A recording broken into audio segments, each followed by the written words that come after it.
Hello, everyone. Welcome to the 96th meeting of New Directions in Group Theory and Triangulated Categories. Today, we're pleased to have Aslak Buan from NTNU Trondheim as our speaker. And the title of his talk is From Exceptional to Tau Exceptional Sequences in Module Categories. Thank you very much, and thanks for inviting me. So from the... Bom dia, tudo bom? Eu passei lá na sua casa hoje.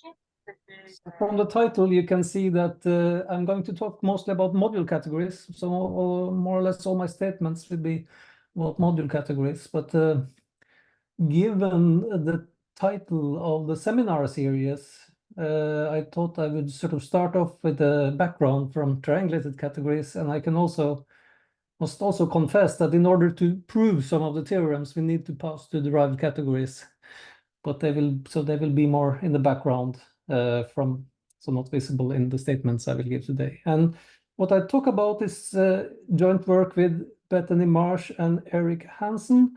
This is a fairly new paper, at least from this year, with those as co-authors, and then it builds on some earlier papers from the last 5 years. 3 of them with Bethany and 1 with Eric, which is, I will not be too careful about giving precise references about this. So the main results, which I hopefully will have some time to talk about in the end, will be from this fairly recent joint work. Okay, so let's start with the general triangulated category, and then there's a classical by now concept of exceptional sequences in such categories developed by the Moscow School of Algebraic Geometry in the mid-80s, mid and late 80s. So an object in a triangulated category X is exceptional. That means that so this is the shift or translation in the triangulated category. It means that there are no HOMs to any degree except in degree 0. And in degree 0, we want the endomorphism ring or endomorphism space of X to be a division algebra. And then if you have a sequence of such exceptional objects, then we say that this is an exceptional sequence. If in addition, we have no extensions from objects of higher index to objects of lower index. And this should be true then for all integers. So for all shifts, we should have no maps from right to left in our exceptional sequence. Then we say that the sequence is full if in addition we have that some of these objects, direct sum of these objects generates the triangulated category.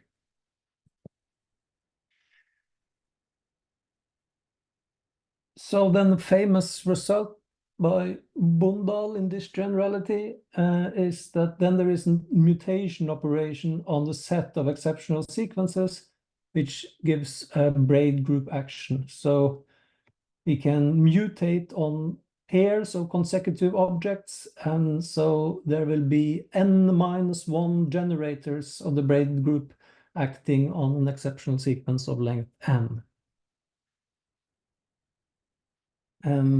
So I just mentioned some names from the Rudakov, Bundal, Gorodentsev, and Kuleshov, and others from the Moscow School of Algebraic Geometry who introduced this theory in the 80s, late 80s. Okay, so I will mainly talk about, now I want to switch to module categories. So I wasn't sure which audience to expect today, so I will say a little bit about what I mean. So I will have finite dimensional algebras. So lambda is typically my finite dimensional algebra. I assume for today it's not necessarily necessary, but it simplifies some notation to assume that we have an algebraically closed field. So it's a finite dimensional algebra over K, which is algebraically closed. And then we assume also, without any loss of generality, that this is a basic algebra, meaning that the regular module can be decomposed into a sum of indecomposable projectives, which are all non-isomorphic. And if you're just interested in module categories, then the module category of any finite dimensional algebra over an algebraically closed field is actually equivalent to module category of a basic algebra. And then there's this famous theorem by Gabriel saying that, well, then if you have a basic finite dimensional algebra or an algebraically closed field, then we can view it as a path algebra over some finite quiver Q modulo some ideal. And the finite quiver, it has vertices Q0, arrows Q1, and we assume from now on that n is the number of vertices, which is then the same as the number of indecomposable projectives and the same as the number of simples over lambda. And there's a correspondence between the indecomposable projectives and the simples and the vertices, so corresponding quiver in a natural way. Okay, and then from the beginning, I will talk about hereditary algebras. And a hereditary algebra, that's just a path algebra where the ideal, this ideal is 0. So then in order for that algebra to be finite dimensional, we need our quiver to be acyclic so that we don't have infinite paths, infinite number of paths. And it's equivalent to saying that the global dimension is 1, so that all finite dimensional modules are of projected dimension at most 1. Then, in the case of hereditary algebras, we can always order the PIs, the indecomposable projectives, or if we want instead the simples, such that we can choose whatever shifts we want, and we can write down a full exceptional sequence. Since these modules are projectives, there will be no extensions, but if you just order them such that there are no maps from higher index to lower index, that will give us a full exceptional sequence. We can view it in the derived category, but also note that this is the same as the bounded homotopy category of projectives in the finite global dimension case. So what is special about hereditary algebras is that, well, actually all indecomposable objects in the bounded derived category are Stokes complexes, meaning that they have homology only in 1 degree, so that they are isomorphic to objects of the form some shift of mi, where mi is indecomposable in mod lambda. So this is only true for hereditary module categories. But what is true a bit more general than this, or quite a bit more general than this, is that if you take so-called quasi-hereditary algebras, I won't talk about them today, but it's an example. Then we can take the standard modules of a quasi-hereditary algebra, and this gives rise to an exceptional sequence in the derived category. Let me see, it's a typo here. So here I should say the derived category.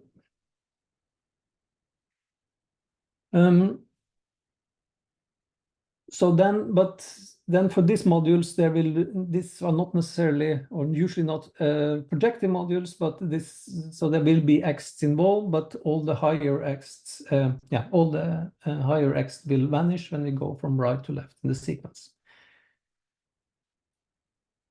Okay.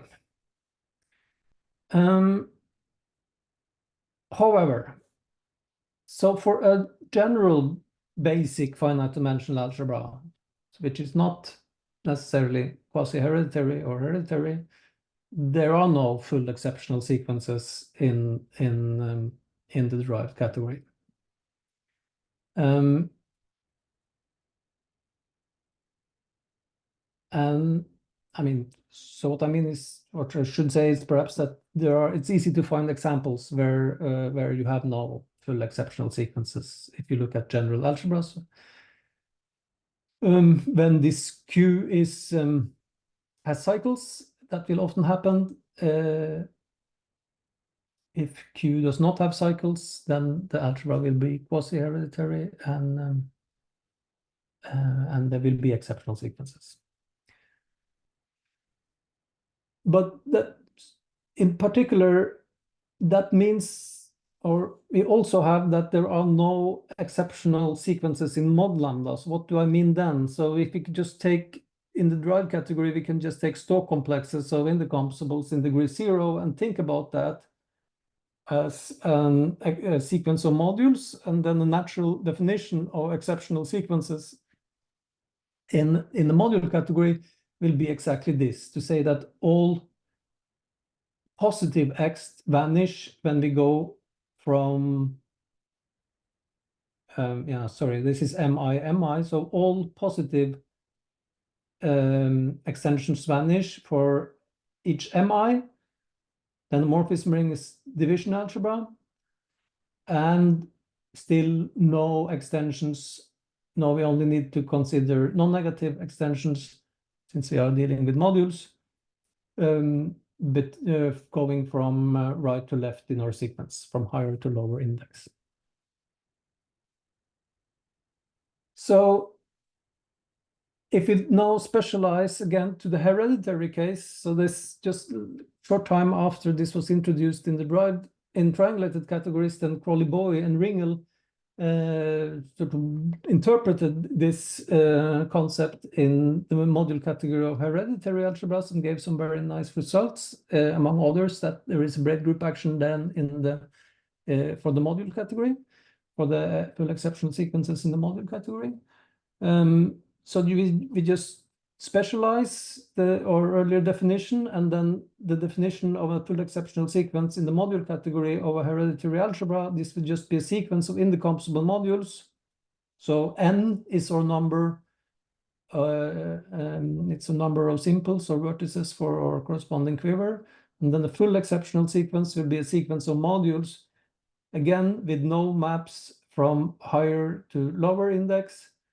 And the morphism ring K of each of the objects, so especially each of the objects are indecomposable, and no x1s. We only need to consider x1 since we know in the hereditary case, so all higher x vanish anyway.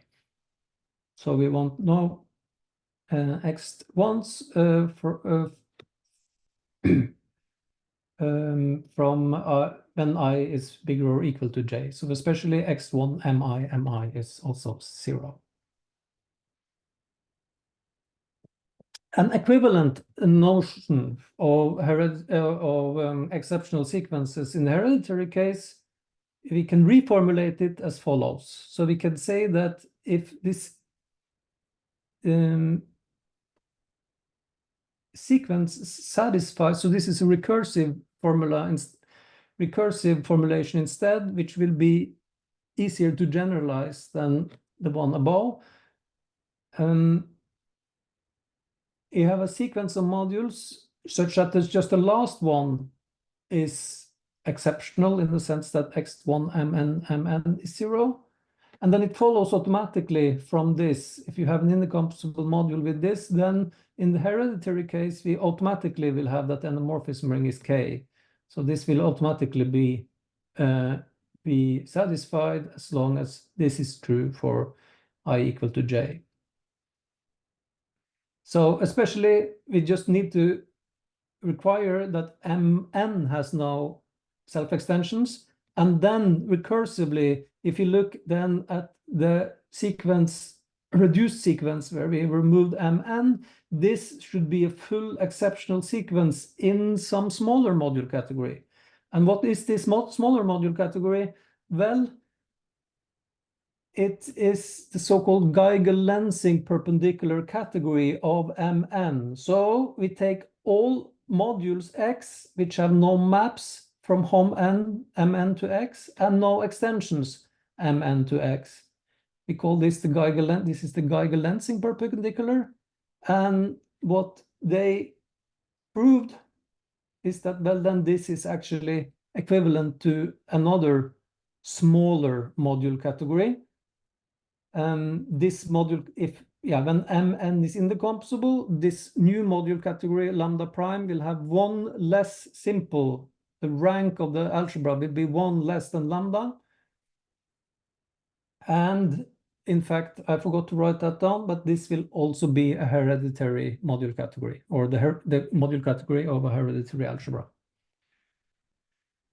So this was the Geiger-Lensing theorem. If you have an M with x1 mm0, then this special perpendicular subcategory with respect to HOMs and x1s is, well, it's functorially finite. It's more than just being a module category. It's a functorially finite wide subcategory of mod lambda. So what does that mean? So wide subcategory, this means it sits inside mod lambda in a very nice way. It's an exact abelian subcategory, or in other words, it's closed under extensions, kernels, and co-kernels. All these are equivalent.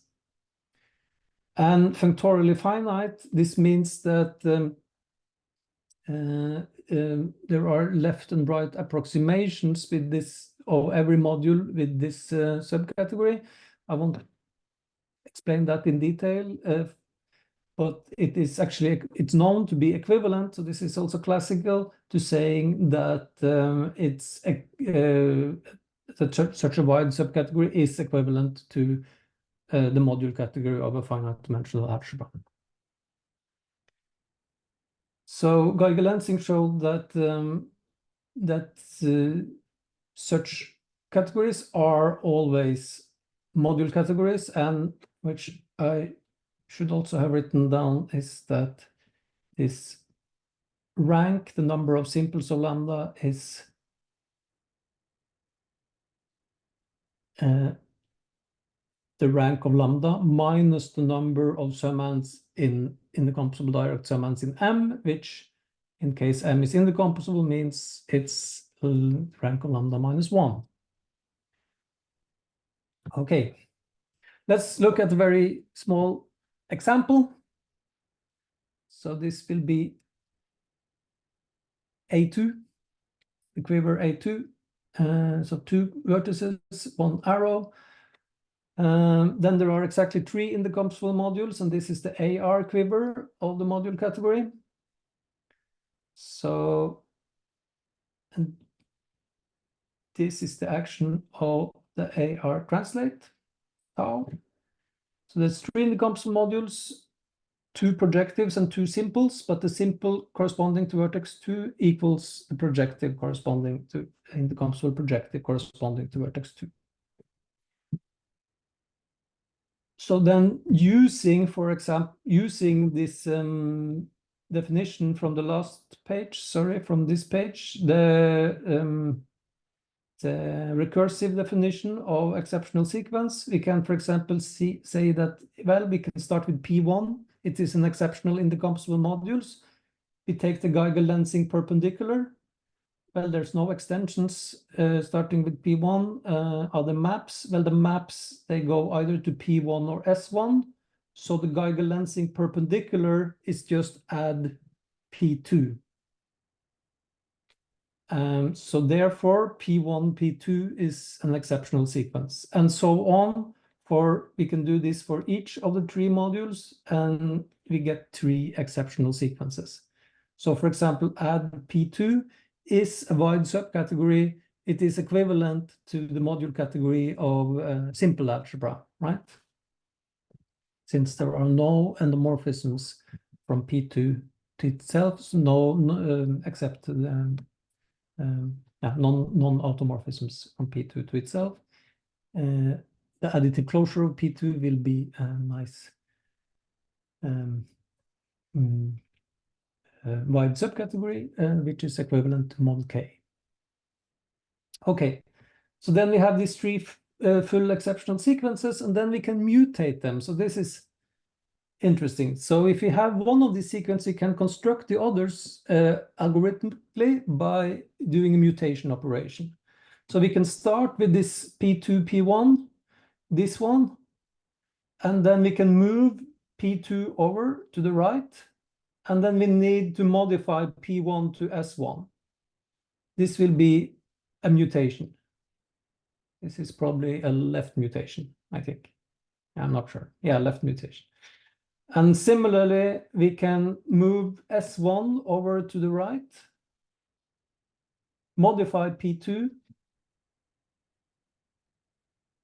P1, and so on. We can go from the last one, P1, S1, to here again by moving P1 to the right. And there is a general explicit construction how to modify, how to replace P1 here with S1 here. So this is actually easier to see in the derived category. Yeah, okay, let us do this first one, P2, P1. This we can do in the module category. We take all maps. All maps from all shifts in the derived category of P2 to P1. Well, there is only one map. It is in degree 0. So actually, this single map will give us an approximation. This will be an approximation of P1 with all possible shifts of P2. That's the idea. And then we take, in this case, it will be the co-kernel because P2 embeds into P1, but in the derived category, it will just be the cone of that map. In general, we might have several shifts. For example, if we look, or other shifts of the module. For example, if we want to replace P2 here with P1, we do the same. We look at all maps in the derived category from shifts of S1 to P2. Well, there is only one map. It's from S1 minus 1 to P2. So this is map in the derived category. We take the cone of that map, and that will give us P1. And in general, we might get the cone which is shifted, but then we just shift it back to the module category somehow. Right, so that's the idea. So there's an explicit construction in terms of using, in this case, right approximation of y with all shifts of x. That's what we do and then we take y star as a proper. In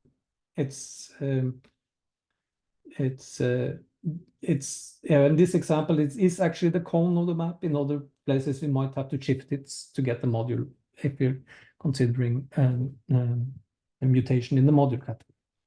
Okay, so in this case, it's a nice picture. There are exactly 3 full exceptional sequences. Of course, the braid group is not very visible here in rank 2. So the braid relations does not make sense here, but at least we see it's transitive. So the action of this mutation gives a transitive action on the set of full exceptional sequences. And in general, this holds. This was the main theorem of Crawley-Boevey in the algebraically closed case, and Ringel in the general hereditary case, is that there is always a transitive braid group action on the set of full exceptional sequences. Yes. So this was what I wanted to say about the hereditary case. And now we want to try to generalize it, but now we want to have another definition in the module category than the one we looked at before, because we want to be able to do this for all module categories, also those which do not have exceptional sequences in the sense that I introduced it a few slides ago. So we want to modify the definition from exceptional to tau exceptional sequences. Let's now start with a non-hereditary example.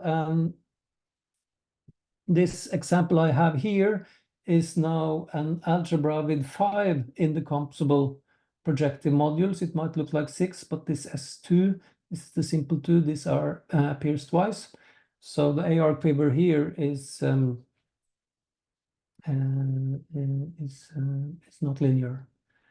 So we have these 5 indecomposable modules, 2 projectives, P1 and P2, 2 simples, and then there's a 5th module. It happens to be the injective module corresponding to vertex 1. And this is also Nakayama algebra, which in particular means that the way I wrote it here, then this in top has length 3, these two have length 2, and then we have the simples at the bottom of the AR quiver. Okay, and then I should also indicate the AR sequences. The action of the AR translate is like this. So, well, just a small side remark is that actually this is an algebra of global dimension 2. So that means in particular, it is quasi-hereditary. So in this case, there are actually exceptional sequences in the module category in the sense that I defined it before. So one can take the standard modules, if one choose delta 1 to be P1, and then delta 2 is just P2 modulo P1 in this case.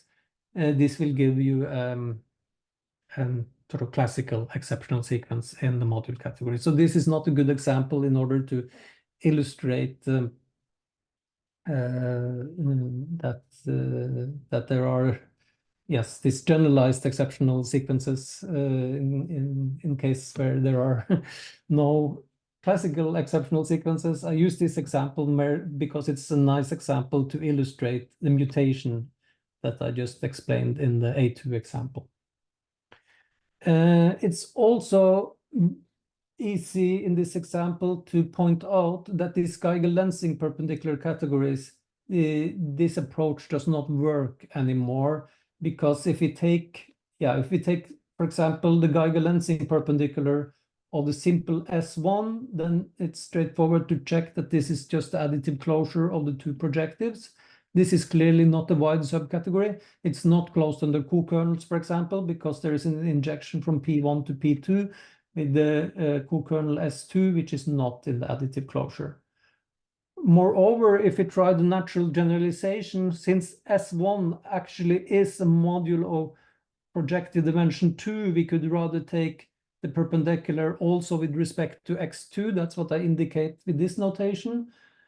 But then still, this perpendicular would just give us add P2, which is again not a wide subcategory, because P2, if you write the composition series of that, it's just S2, S1, S2. So it has an endomorphism which is not an automorphism, meaning the endomorphism ring is not K, and this endomorphism, it has both co-kernels and kernel, which is outside add P2, of course. This is add P2 is also not wide subcategory. So this approach does not work. But we are inspired by the recursive formula or formulation for exceptional sequence in the hereditary case. But we need to be more strict on both on which objects to choose here and which category to take here. And tau tilting theory sort of gives us the recipe for how to do this in such a way that tau exceptional sequences will exist for any module category. So these generalized exceptional sequences will exist for any module category. Let me see. So let me say a few words about that. So we start with the module M, and then we let gen M be all the subcategory consisting of all modules which are factors of copies, direct sums of copies of M. So all M such that there is an exact sequence from some copies of M to X. An epimorphism from some copies of M to X. Tau is, as I said before, just the AR translate. Then Adachi-Iyama-Reiten, who developed this theory, now it's about 10 years ago, I think. It is famous paper about tau tilting theory appeared. So they called modules tau rigid if there are no maps from M to tau M, or equivalently, which is maybe nicer if you're not used to this Igusa-Todorov sequence translate. This is equivalent to saying that there is no extension between M and anything generated by M. So this is clearly then something stronger than just saying that x1m vanish. We really want x1m to vanish with anything which is generated by M. And then one of the important ingredients for their theory is the interplay between these tau-rigid modules and torsion theories. So in particular, if you have such a tau-rigid module, you have a torsion pair where the torsion class is just gen M as defined above, and the torsion-free class are all modules which have no maps from M. So in other words, if you look at this, then this means that M is X projective in the torsion class generated by M. That's another third way to phrase it. M is X projective in gen M. Okay, so then we want not to consider objects with this property, but more strict, we want to have this property to define or generalization of exceptional sequences. Then to get further, we also need to generalize this concept of Geiger-Lensing perpendicular categories, and this was basically done by Jasso and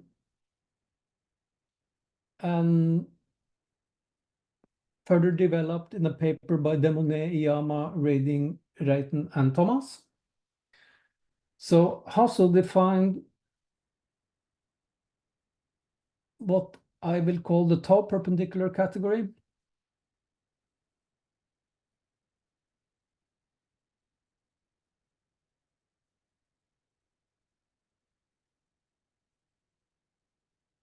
As a variation of the Geiger-Lensing perpendicular category, namely all modules which have no maps from M and no maps to tau of M.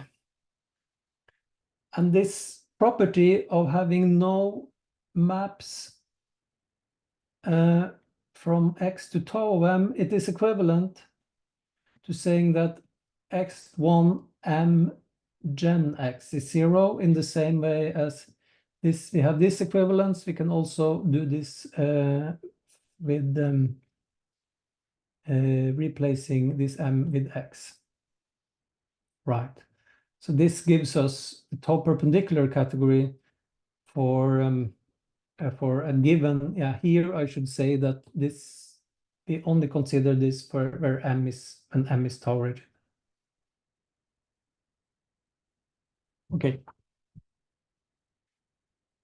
So then what was proven, so in the way I stated here, it is from the DIRRT paper, namely that this is a wide subcategory. As before, that means closed under kernels, co-kernels, and extensions.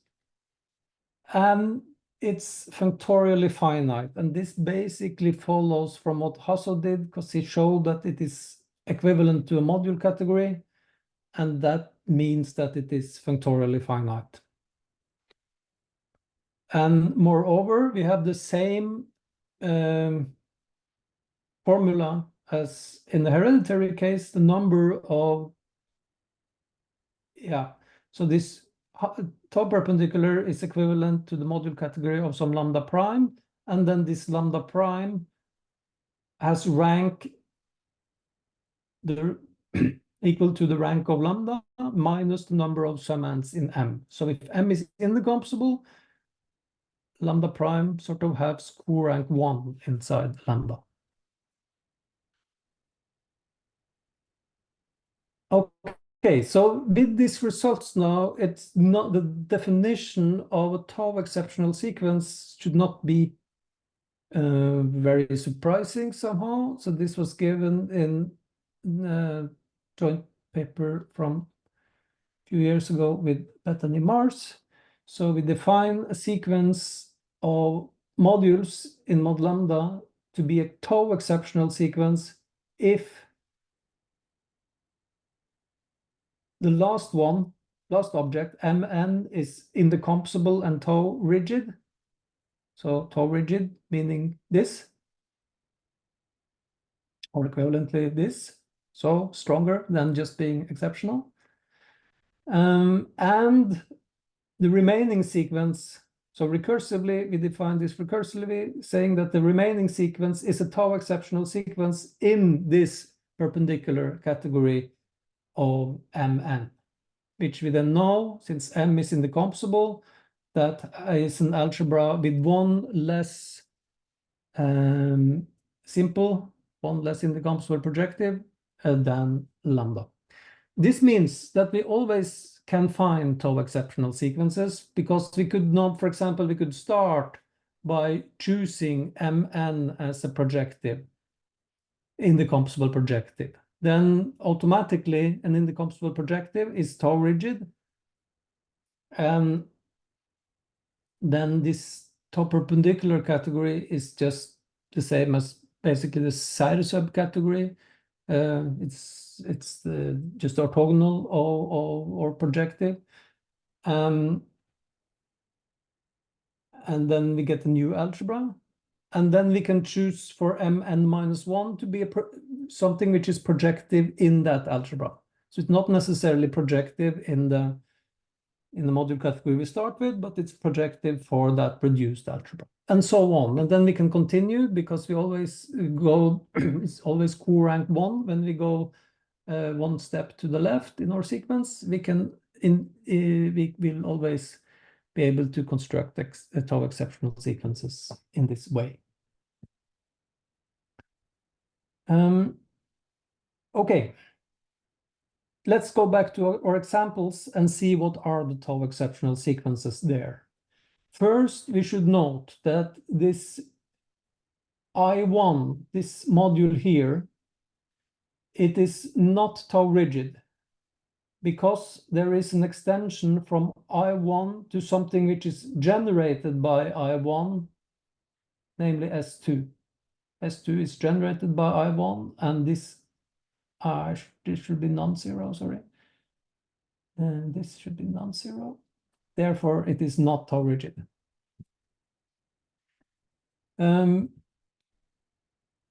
But this I1 is in the tau perpendicular category of S2. If we try to compute the tau perpendicular category of S2, this will be exactly the additive closure of I1. So this is a wide subcategory, since S2 is clearly tau rigid. S2 is tau rigid because Sx1, S2, S2 is 0, and nothing is generated by S2 except S2 itself, since it's simple. So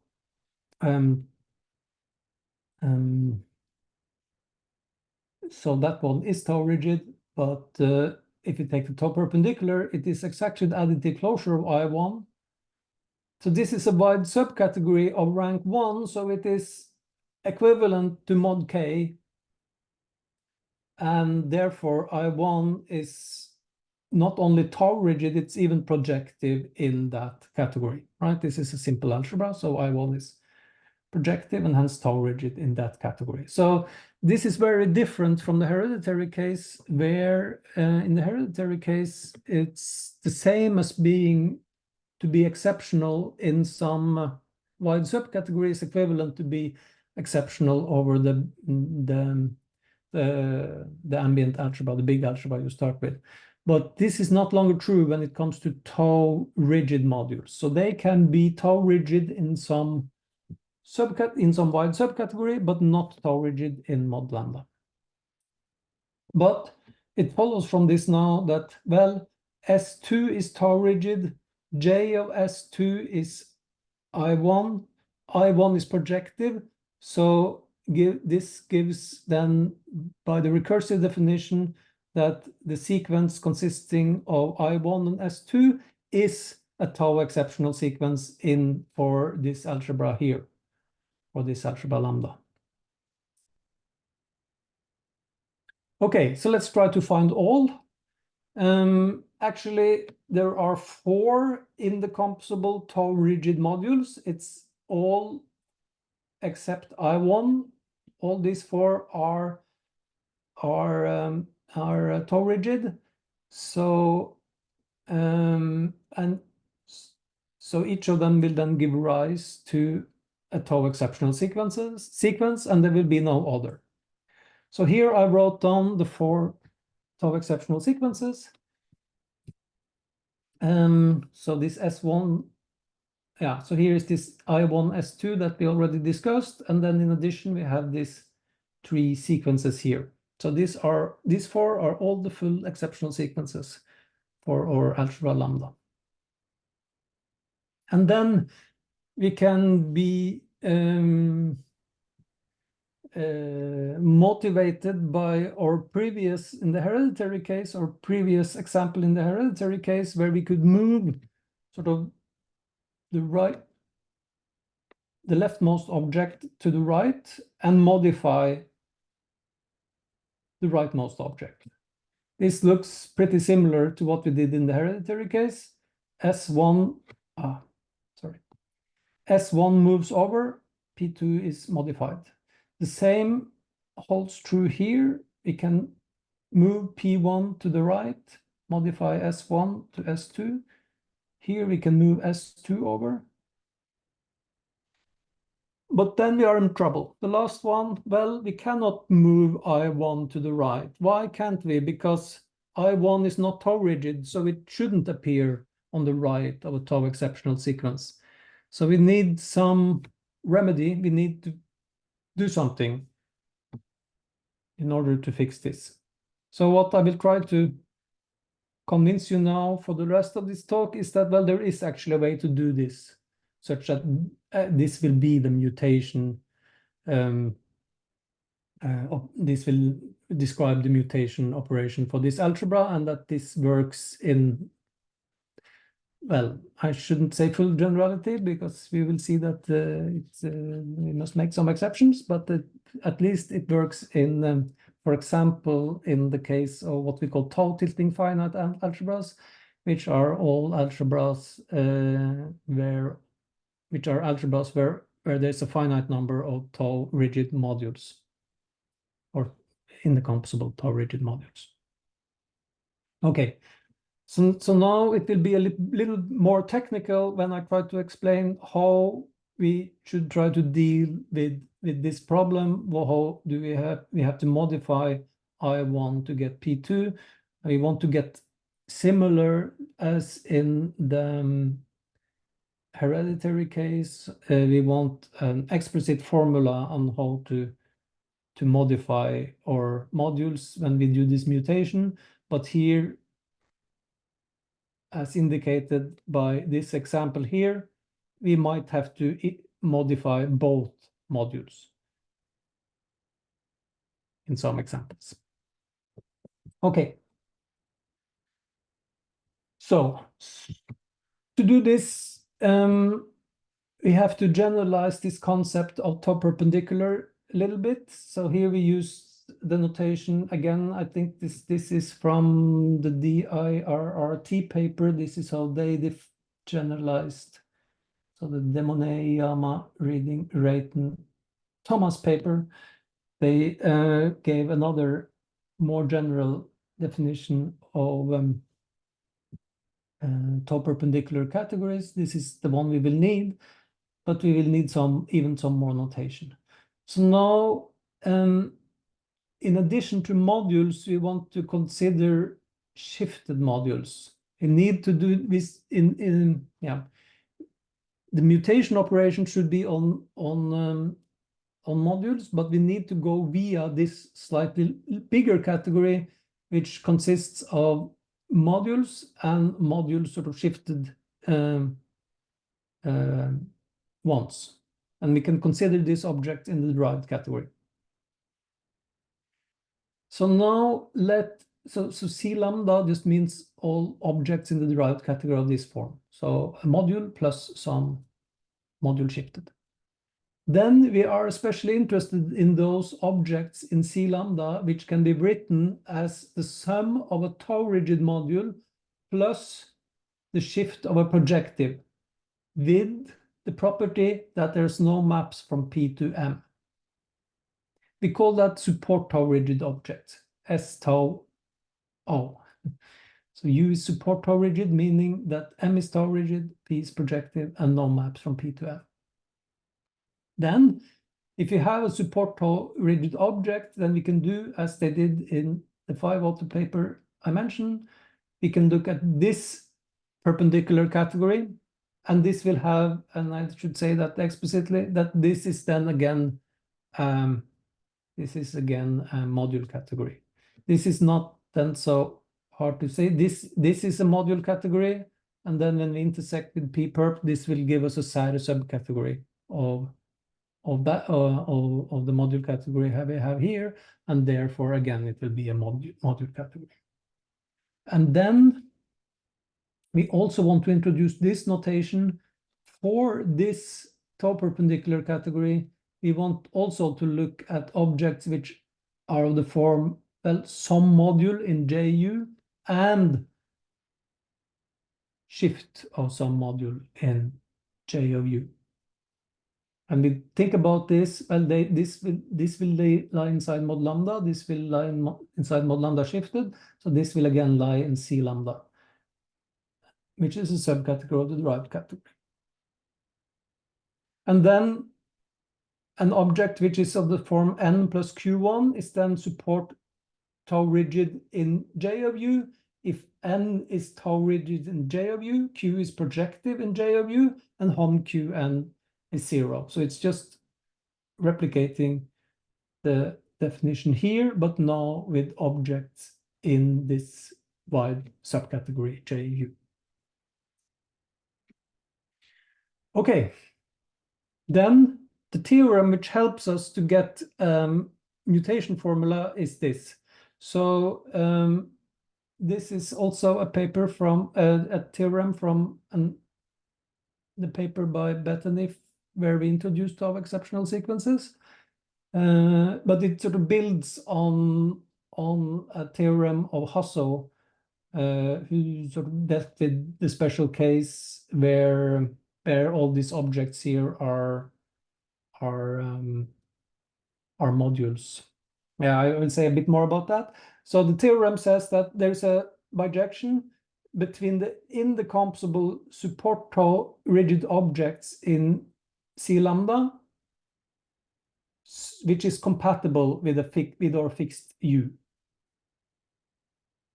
And then some one-to-one correspondence.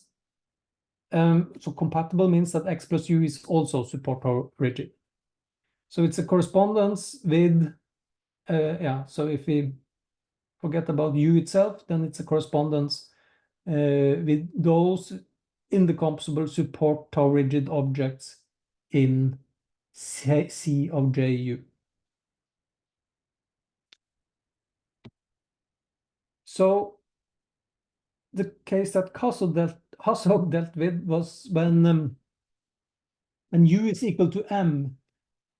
So a support tau rigid object, remember that this is of the form M plus P1. If U is just M at P0, then if you then take an X here, which is not generated by U, then this map just sends X to the torsion-free part of X with respect to the torsion pair given by gen M, where the torsion-free class is M perp and the torsion class is gen M. So I mentioned before that whenever you have a tau rigid module, you have such a torsion pair. So this map is quite nice as long as X is not in gen U, then then it has a simple description.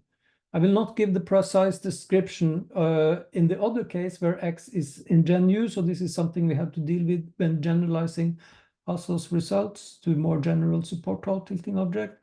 The problem is then that those objects which are generated by U and compatible with U, yeah, so sorry, here U is still M, so I should write M here.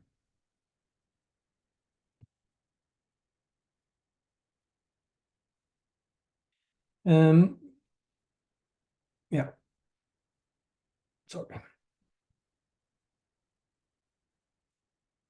They are mapped by this EU, this bijection maps these x's which are generated by M to some shift of projective in JU, right? So they're not corresponding to a module, but they correspond to some shift of projective. And also the x's here, which are shift of projectives in, remember that shift, this, if you take a shift of projective, that's also support tau rigid object in C lambda, and which also then can be compatible with U. And these are again also sent to shift the projectives in JU. So this complicates things a bit, but this is, so understanding sort of this bijection gives the key to understanding the mutation formula, which I can now try to state. So we want to mutate now tau exceptional pairs. So let's take a pair BC in mod lambda. A tau exceptional pair, well, that's just a tau rigid module. Yeah, so I should say indecomposable tau rigid module, and B an indecomposable tau rigid module in J of C. That's what I mean with an tau exceptional pair. Then this last theorem tells us that, well, this B, since it's a tau rigid in JC, it can be lifted to some module which is compatible with C, in the sense that the sum is a tau rigid module again. So this is E inverse with respect to C of B, where this is the same E as appearing here. So it's that bijection. So we lift uniquely this B to something which is compatible with C, so that the sum of B star, I call it, and C is a tau rigid module. And then I also need the notation of this perp tau B star. This is again a torsion class, so this is also an important part of Adachi-Iyama-Reiten theory, that this is also a torsion class, and we can take the projectives, the X projectives in that class. We call this P of perp tau B star. For those who are into tau tilting theory, this will give us the Bongar's complement of B star. But I will not say more about this now. Okay, and with this preparation, we can actually give 3/4 of a mutation formula. We need to discuss various cases.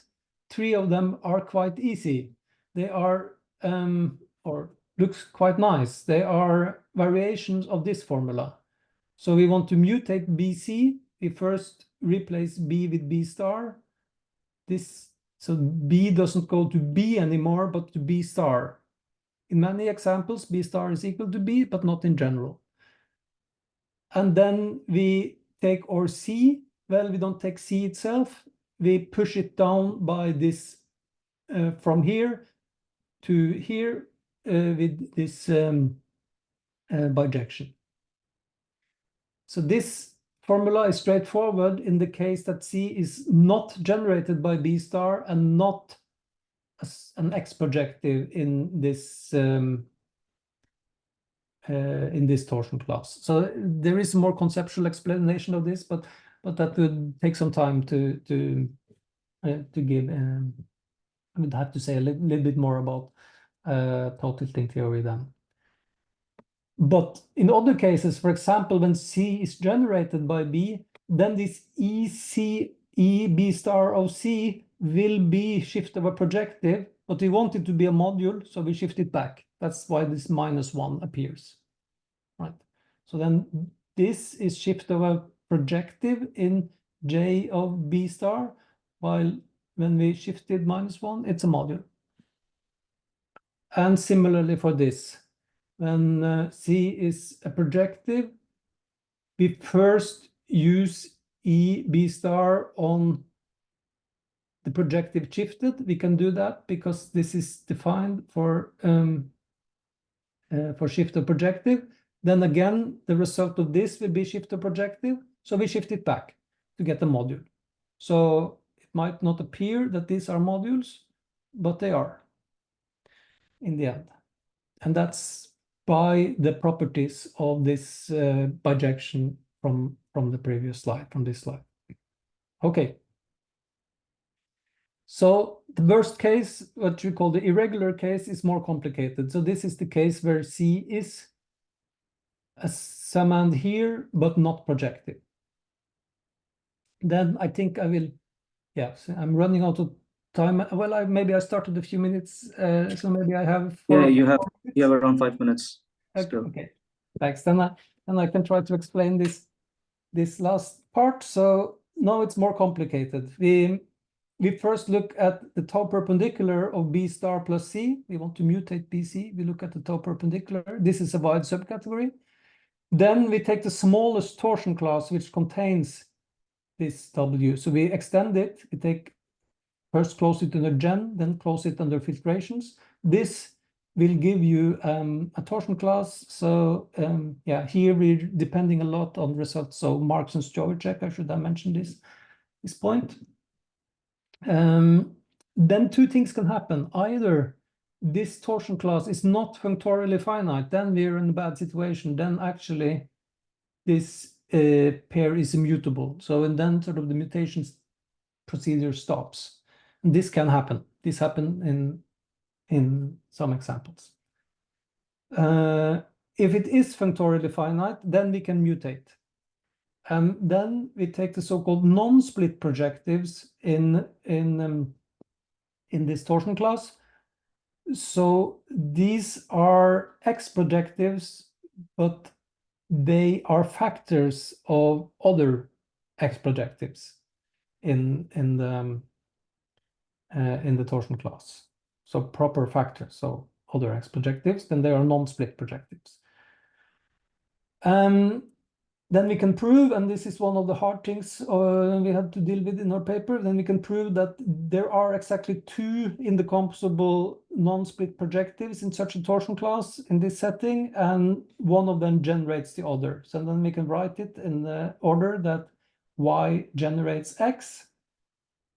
This should be X, yeah, this is X plus Y, and then the mutation formula is well defined. Sigma of BC is just Y, and then EY of X, where again, this is the correspondence from the previous slide.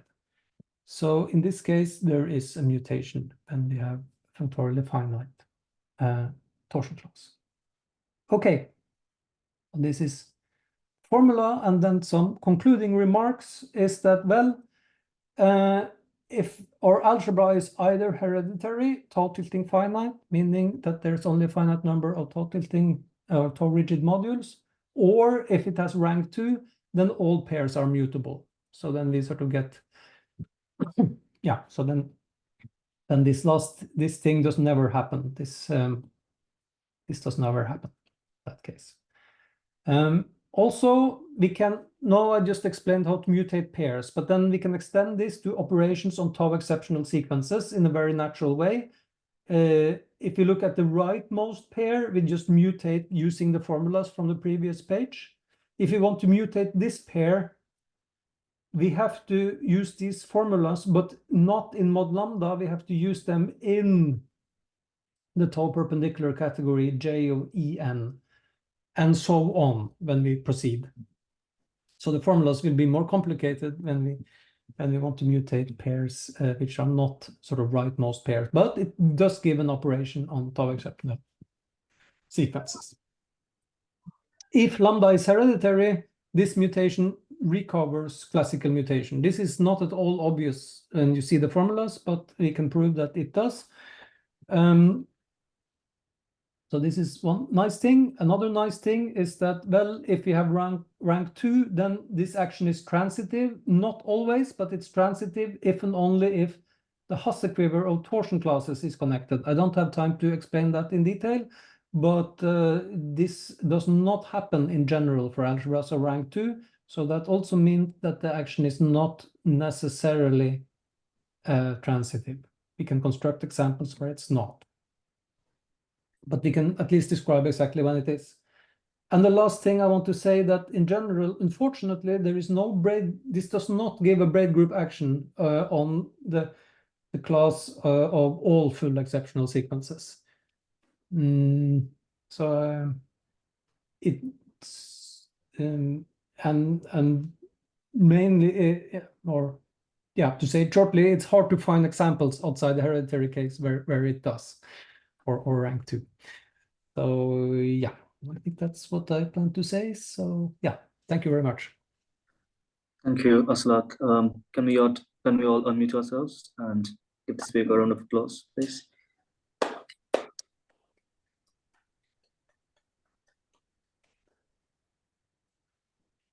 Okay, if you have any questions for the speaker, please ask them now.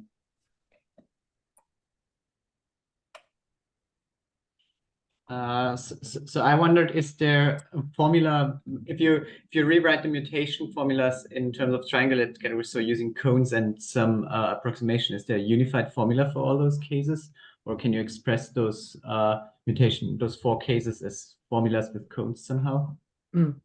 Yeah, no, it would be nice to do that. So far there is actually a reformulation of tau exceptional sequences in the derived category. So it's more technical. This is given by Alan Børve, who is now a postdoc in Grenoble. He wrote down a definition of tau. I should say 2 more words. So to every tau rigid module M, you can take its projective presentation. Let's write it like this. And then you can take the largest projectives such that hom qm is 0, largest such projective q, and if you add that to this gives you a 2-term complex in the derived category.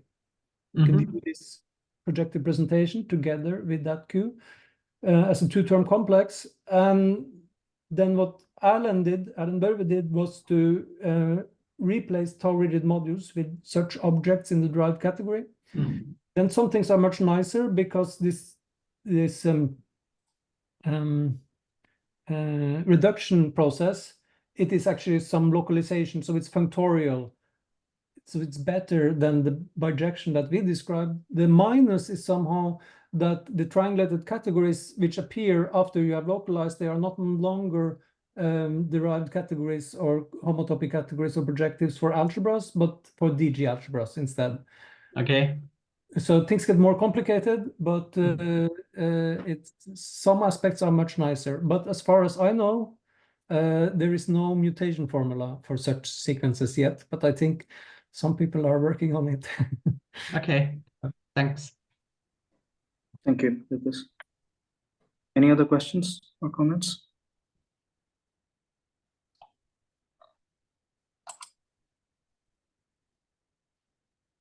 I had well, I don't know if it's a question or a comment. There was this theorem that you mentioned at the start, that if lambda is hereditary, then the left or right mutations of tau exceptional sequences coincide with the left and right mutations of the classical, classical left or right mutations of exceptional sequences. So here, the fact that lambda is hereditary is, of course, important. Should we expect or not expect something like this to hold for a larger class of algebras?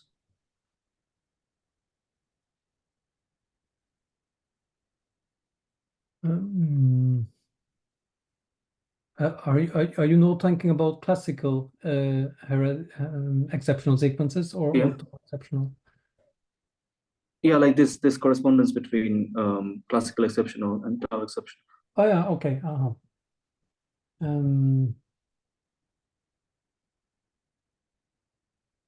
I mean, at least it's easy to find examples where if you look at this example that we have here in this, if I remember correctly, there are only 2 exceptional sequences, classical exceptional sequences in the module category. For this, basically given by taking the standard or co-standard module, since this is across hereditary algebras. I think that's the only one. So typically what will happen when you mutate in a non-hereditary algebra, even if you start with a sequence of modules and start to mutate, what comes out will not longer be a sequence of modules. I mean, it will be, yeah, it will not longer be Stock complexes. Right. So whether there are natural causes where this happens, I don't know, but that might be, I don't know, I haven't thought about that. Okay, thank you. Any other questions, anybody?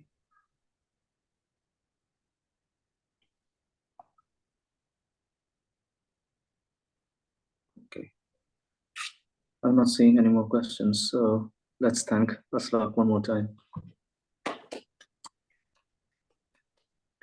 Okay, thank you. Thank you very much. We will have Ken Fashaw from the MIT next week. So yeah, hope to see you all there. Bye-bye. Bye. Bye.